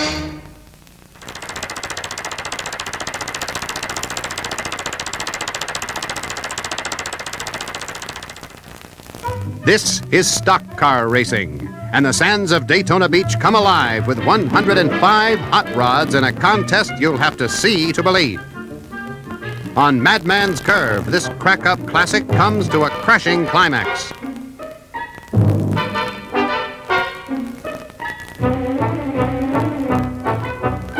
Take a dirt track and fill it with stock cars held together with chicken wire and pure fool nerve. The result is a jalopy jam fest, a nightmare on wheels. A madness seems to sweep over the contestants. Hold on to your seats, for you are witnessing the most stupendous crack-up in all racing history. 16 autos pile up in 30 seconds. Miraculously, no one is killed in an accident that just goes on and on.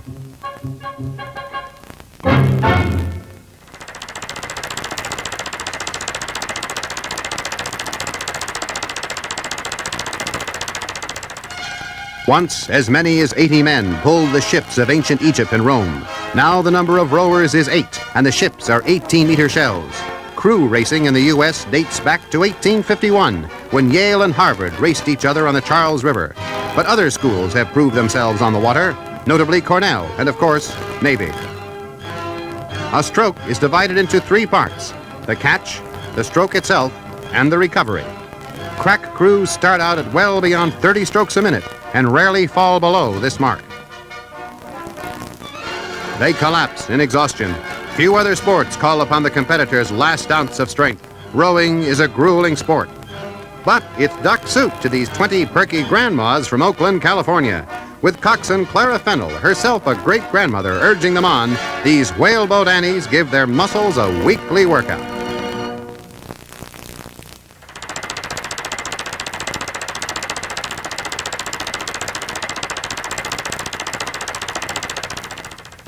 From the Temple of Hera at Olympia in northern Greece, the Olympic flame is rekindled from the sun, according to tradition. And from Greece, it starts its journey to France and the 12th Winter Olympics. At Orly Airport, the torch is carried by runners through the rain. Pierre de Coubertin, a Frenchman, revived the Olympics in 1896. The runners carry the torch through the streets of Paris. But before continuing on to the Alps, a greeting from President Charles de Gaulle at the Paris City Hall. Another Olympic year, 1968, begins with the torch's arrival at Grenoble, site of the Winter Games. Later, it will be carried to Mexico City for the second half of the world's most famous athletic contest.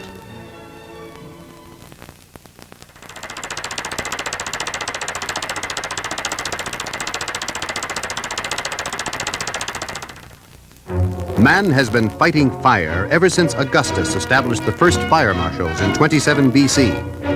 In the past, fires destroyed Chicago and San Francisco and vast sections of Boston, Baltimore, and New York. But firefighting has progressed from the hook and ladder of the 1920s to today's battleship on wheels with every possible device for speed and safety. The 310,000 U.S. firefighters work hard, up to 72 hours a week, as they sleep and eat together, waiting for the next alarm. Boston gets the honors for having America's first paid firemen in 1679. Ben Franklin himself organized the first volunteer fire department in Philadelphia. Professional or volunteer, It is the courageous smoke eater who stands between our world and disaster.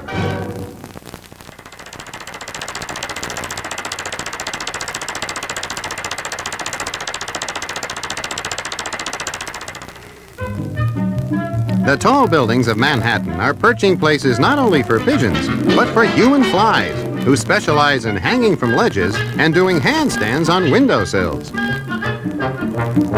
Al Ritchie climbs with an American flag in tow and waves it from the 18th floor. Daredevil Reynolds is seeing Broadway the hard way from 21 stories up. You might not get good service at this table, but what a view of Herald Square. If you think Reynolds is crazy, you should see what his cameraman is standing on. Sailor Rudy Camino takes his act to the Hudson River. Rudy? Where'd he go? No one said it was going to be easy. What's this pretty redhead up to? 22 stories over Lexington Avenue. No, they're not making her test elevator cables. She's a daredevil, too. If Pearl White can do it, why not her?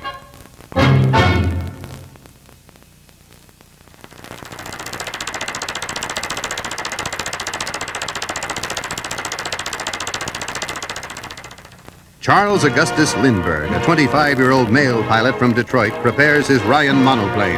On May 20th, 1927, with 4 sandwiches and 3 letters of introduction, Lindbergh takes off from Roosevelt Field. His goal, a $25,000 prize for the first non-stop flight to Paris. 33½ hours later, he lands at Le Bourget Field. A tremendous crowd greets him. Lucky Lindy wouldn't need any letters of introduction. Europe hails the new hero. President Coolidge sends the cruiser Memphis to bring the Lone Eagle home. A parade along Pennsylvania Avenue and a Medal of Honor follow. But the real celebration is waiting in New York, down Fifth Avenue, while 4 million cheer and throw confetti.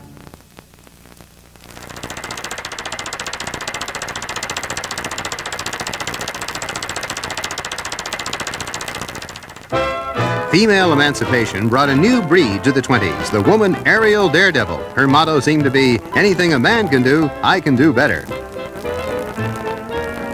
The dauntless little lady is Mabel Cody. Gladys Ingle used shackled ankles and a hook for her hair-raising transfers from plane to plane.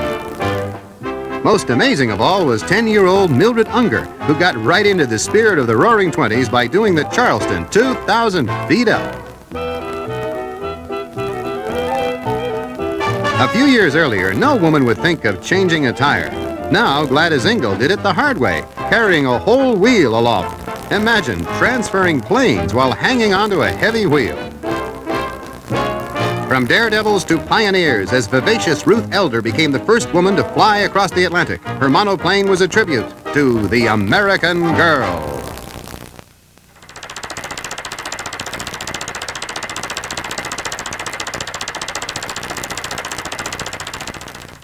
Strong men may be silent, but they're not camera shy. Sailor White is pulling 4 cars with his teeth. Horse fancier Warren Travis thought nothing of a tug-of-war with 6 of his closest friends. Actually, this is his patented method for broadening the shoulders. Whoops-a-daisy. Here's the secret of Warren's strength: ice cream and lady fingers. Al Ritchie uses a steel bar to go on a bender. Strongmen became popular in America when Eugene Sandow came over from Germany in the gay 90s. By the 20s, they were all the rage. Here's Al and his girlfriend, Rapunzel. They know how to have a good time. The appeal of strongmen lies in the fact that they do so many practical things. This is Al Ritchie again, as the fulcrum of a one-sided seesaw.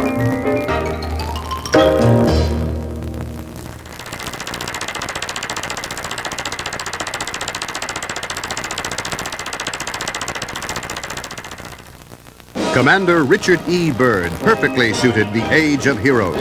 He prepared his giant Fokker trimotor for the flight that was to carry him and pilot Floyd Bennett over the North Pole in 1926. En route to Kings Bay in the Arctic, Byrd charted the course with his officers, then settled down to muscle-building exercises. A lucky cameraman got these rare, candid pictures of the usually reticent explorer. Byrd encored by flying the Atlantic in 1927 and over the South Pole in 29.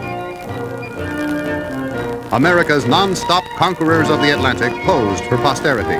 Lucky Lindy did it first by flying to Paris. Byrd later made it to the French coast, while Clarence Chamberlain flew all the way to Berlin.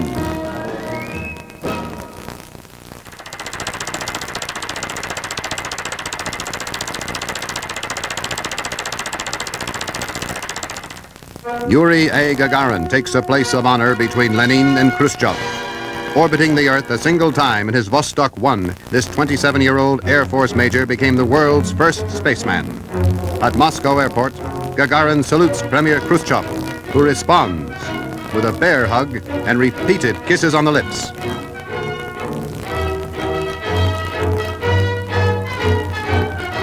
The world applauds as the cosmonaut, his wife Valentina by his side, receives the most spectacular welcome in Soviet history.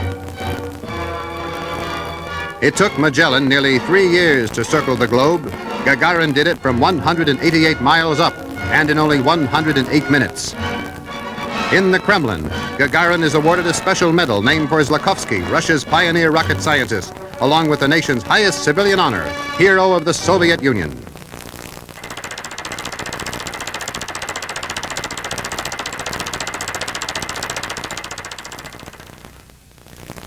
The fearless stuntman is giving a sterling performance when director Harry Griffin learns there's a fire in town. In the early days, film companies would rush to the scenes of actual fires, floods, earthquakes, and parades. They pushed their actors into the action and wrote stories to fit later.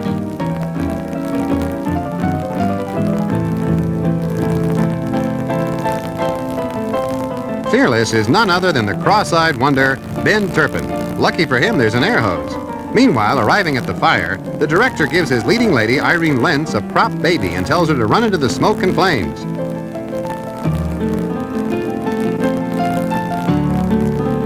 The firemen make trouble. The nerve of those bums, yells the director. They'll spoil the shot. And as he slowly sinks into the sunset, we bid our hero a fond farewell.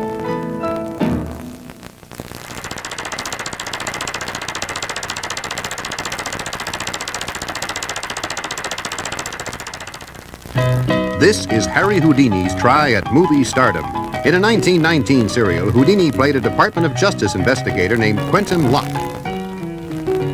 Quentin's girlfriend is Eva Brent, daughter of the chief villain.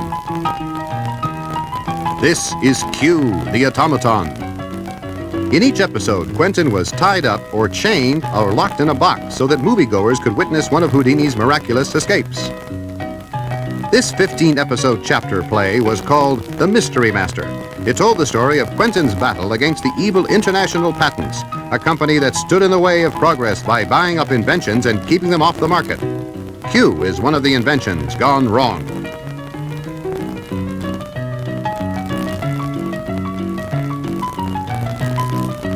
Houdini never made it in the movies. Due to his own puritanical nature, he could never act a convincing love scene. And his daring escapes that were so thrilling on stage lost their thrills on the magic screen.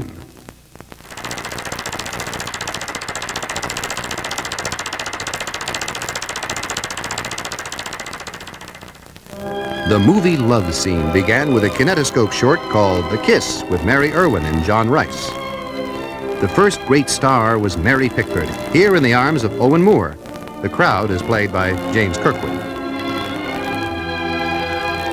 Lillian Gish charmed millions in her quaint, mischievous love scenes. Her bashful suitor was Bobby Harron. When it came to westerns, William S. Hart was the king. He had his own style of lovemaking. Notice this fiery kiss with Bessie Love.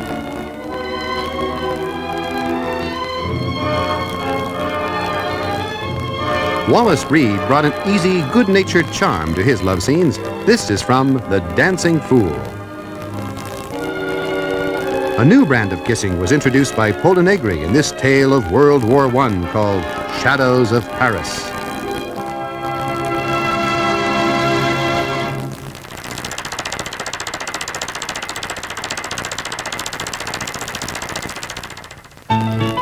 Children were the specialty of Hal Roach, but other directors got into the act, in this case, Max Sennett. Sparky, the first base coach, gives Petey a hand rounding the bases. Meanwhile, in the bullpen, Horace is testing out his new pitching machine. That's Charlie Murray at the washtub, one of Sennett's favorite foils. Time out! I tell you why Charlie has his apron on backwards, but that's another story. The Keystone Kids clam up. I never seen that rock before in my life.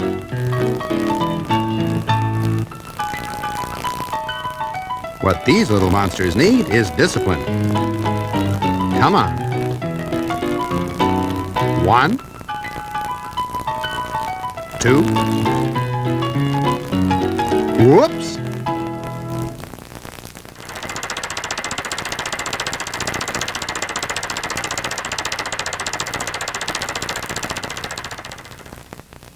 Perhaps the busiest man on any Hollywood lot is the screen director. Every detail that goes into the making of a movie must have his approval.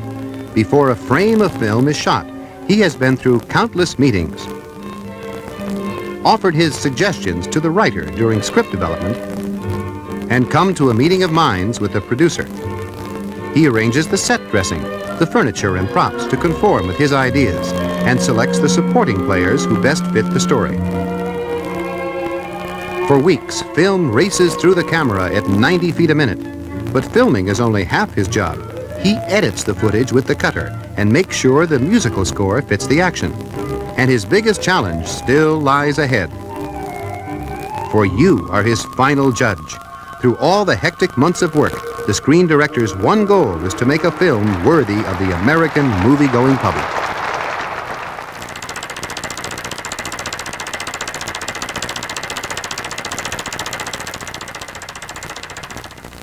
I'm the Papa Bear. I'm the Mama Bear. I'm the little baby bear. In the 1930s, a man with the unlikely name of Ub Iwerks produced Comicolor cartoons. This is his 1935 version of an old favorite.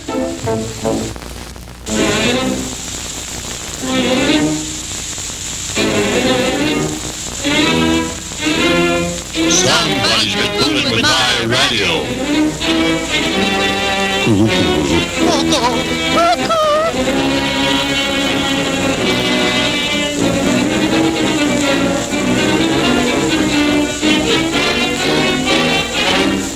Looks like dirty footwork.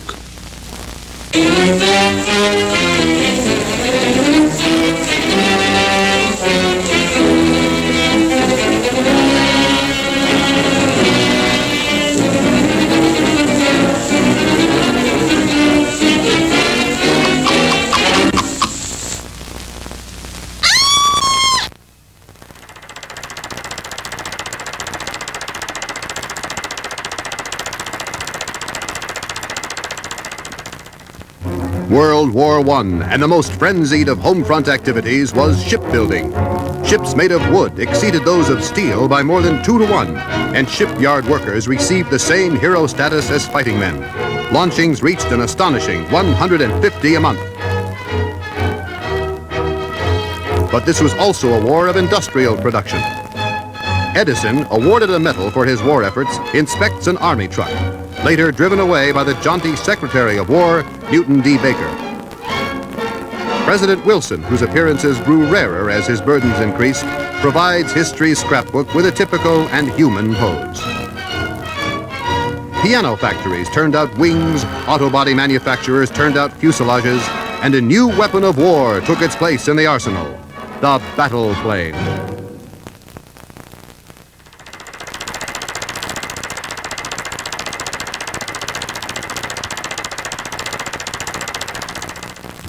The Brooklyn Bridge was one of the greatest achievements of American engineering.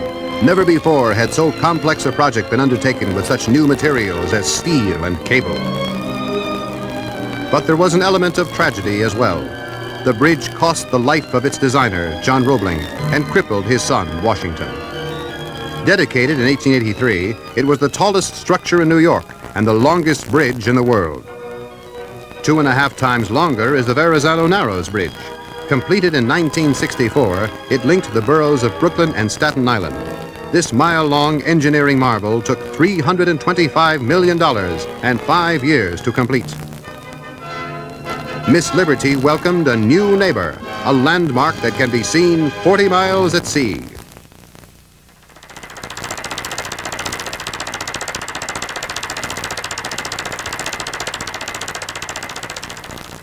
The machine arithmetique, developed by a French mathematician, was the world's first mechanical brain over 300 years ago. Now, man's creative genius has perfected the fastest, most amazing electronic calculator, the UNIVAC by Remington Rand. It can multiply and divide more than 2,000 times a second. Magnetic tape is used to store data, and more than 2 million digits can be recorded on a single reel. This memory vault retains the information put out by the 11 units that make up the calculator. Problems that might take a person using a desk computer 7 years are solved now in 7 minutes. The calculator has tremendous business applications. Billings can be turned out with lightning speed. Errors are forever eliminated through the magic of electronics.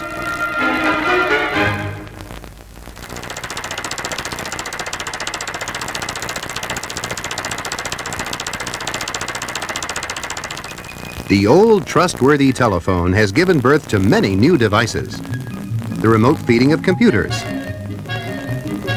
nationwide television transmission, remote control systems for industry, and of course, the increased use of the extension phone. These are all the tools of telephony. This is Western Electric's Indianapolis plant. Here are made the telephone instruments, 7 million a year. A few ounces of plastic become a handset housing by the use of a polished steel die that took 6 months and $55,000 to make.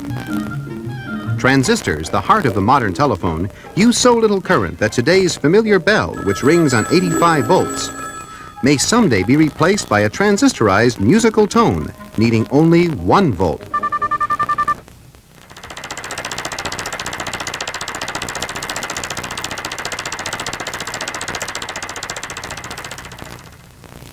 Radio is an important world force, providing both entertainment and news. Realizing this, the U.S. Information Agency established the Voice of America in 1942 to promote understanding. In Voice of America headquarters near the Capitol, Foreign Aid Chief Harold Stassen and Theodore Stribert, director of the Information Agency, tour the ultra-modern studios. 24 hours a day, 7 days a week, Voice of America programs reach an audience of 75 million around the world. Programs originate in Washington, then are broadcast by shortwave. Relay stations operate in Europe, the Middle East, South Asia, and East Asia, in English and 37 other languages. The Voice of America is an objective and reliable source of news.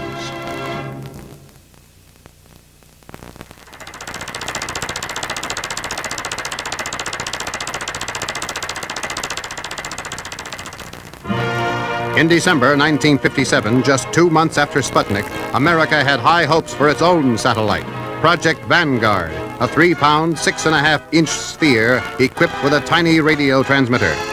This is the moment of truth, the result of 29 months of intensive labor.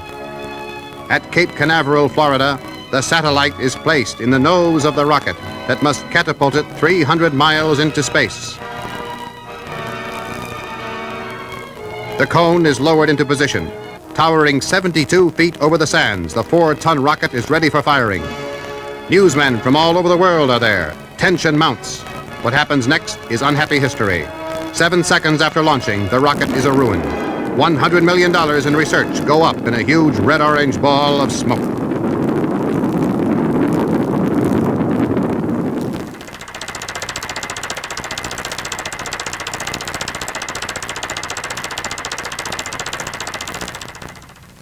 Dateline tomorrow. A miracle metal becomes the pace setter of the 20th century. Light, strong, easily fabricated, and versatile. Aluminum. Aluminum can come in many varied and beautiful finishes. A hand-hammered tray, a color-buffed tea kettle, a scratch-brushed pot or pan. aluminum's versatility extends to the office in everything from picture frames to easy-to-clean ashtrays. In industry, colored aluminum fittings can be used for quick identification, also perfect for nameplates and easy-to-read dials. This escalator shows aluminum's strength and beauty. From silver-plated radio equipment to plated aluminum hardware, it is the metal of tomorrow. From today's aluminum foil on cigarettes to tomorrow's evening wrap of aluminum cloth.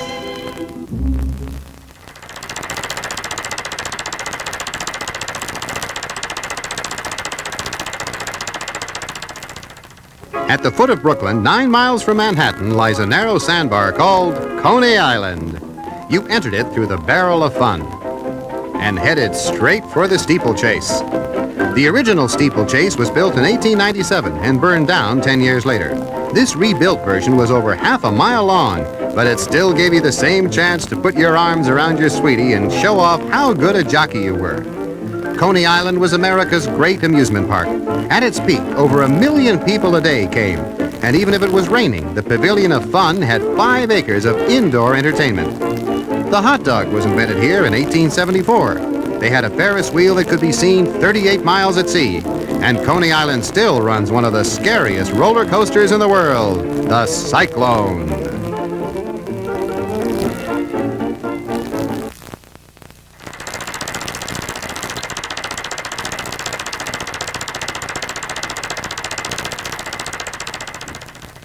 F. Scott Fitzgerald called it the Jazz Age. From Broadway to Harlem, New York in the 20s was swinging. Victorian restraints were replaced by rouged knees and bobbed hair, and the nightclubs flourished. Rudy Valley, the vagabond lover, played his sax and sang into a megaphone. Paul Whiteman took the strange new sound of jazz and made it easy to accept. And if the legal nightlife was too tame, dozens of speakeasy clubs lined 52nd Street. The flamboyant Texas Guinan called her customers suckers, but always gave them a good show. Jack and Charlie's Speak is still flourishing today, though most people know it better by its address, 21. The nightlife was the only life. As New York's flamboyant mayor, Jimmy Walker, used to say, a civilized man never goes to bed on the same day he got up.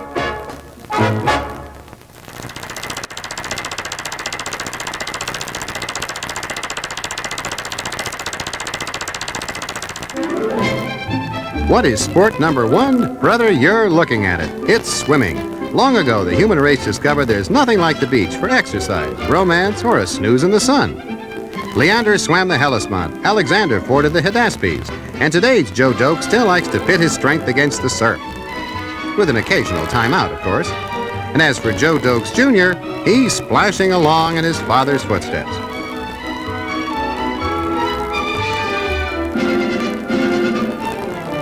An afternoon at the beach can leave a lasting impression. Just don't tell her about it and she'll never know. And what better way to end a day of swimming than with a cool dive alongside a few close friends. Everybody into the pool!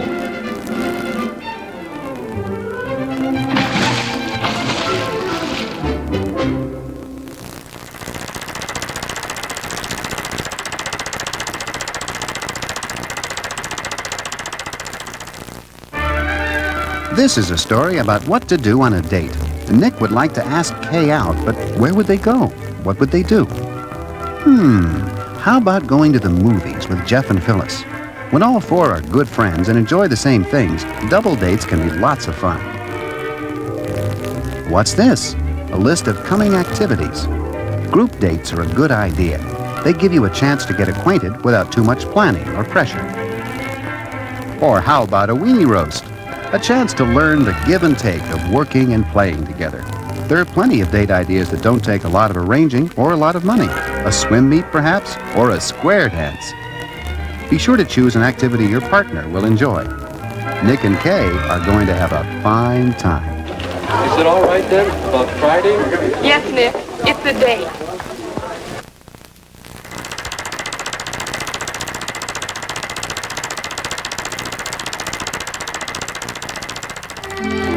Milan, Italy, 1966. And the world of high fashion meets the world of op art. Here's a sleeveless magenta shift, mini-length, with matching jacket and jockey cap. There was also a collection of A-lines in black and multicolored cottons. From high fashion to hip fashion, trendy Barbara is dressed in a lime green halter and a jacket of fringed suede. Nigel is sporting a lizard pattern jacket with a patent leather finish. Diane's brightly patterned micro mini comes in orange. The boa is hot pink. Tim has on a hooded top in navy blue with brocaded trim, while Tom has chosen a red and gold tunic in an Aztec design. This was Swinging London in 1967, a glimpse inside a mod boutique on the fashion row called Carnaby Street.